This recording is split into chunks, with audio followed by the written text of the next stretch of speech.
کوئی بھی عبادت اللہ تعالیٰ کی رضا اور اس کی خوشنودی کے لیے کرنی ہے، دکھلاوے کے لیے نہیں کرنی۔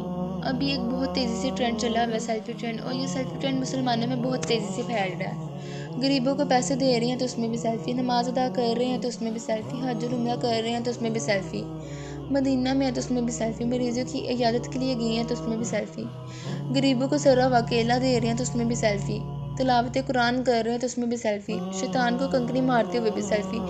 بھلے ہی پتھر کسی حاجی کے سر پہ لگ جائے لیکن سیلفی میں کوئی رکاوٹ نہیں آنی چاہیے۔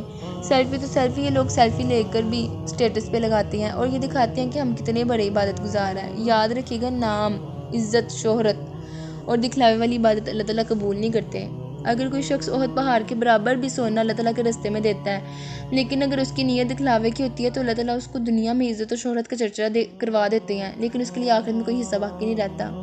اور اگر کسی مسلمان نے ایک کھجور کا ٹکڑا کسی ضرورت مند کو دیا اور اس کی نیت اللہ تعالیٰ کی رضا تھی، اللہ تعالیٰ قیامت والے دن اسے اس کا اجر و ثواب دیں گے۔ خدا را یہ سیلفی والے ٹرینڈ سے بچیں۔ پہلے لوگ حج اور عمرہ کے لیے جاتے تھے تو کعبہ کے سامنے ہاتھ اٹھا کر اللہ تعالیٰ سے دعائیں کرتے تھے۔ ابھی کے نوجوان موبائل اٹھا کے فوٹو کھینچتے ہیں۔ مکہ مدینہ کتنی مقدس جگہ ہیں اور اتنی مقدس جگہ جا کر فوٹو کھینچتے ہیں، کتنی بری بات ہے۔ سیلفی ٹرینڈ کو ختم کریں اور کوئی بھی عبادت کریں شو آف کے لیے نہ کریں، اللہ تعالیٰ کی رضا اور اس کی خوشنودی کے لیے کریں۔ کسی غریب کو راشن دے کر فوٹو کھینچ کر سوشل میڈیا پر نہ ڈالیں، اس غریب کی بھی عزت ہے۔ غیرت مند انسان بنیں۔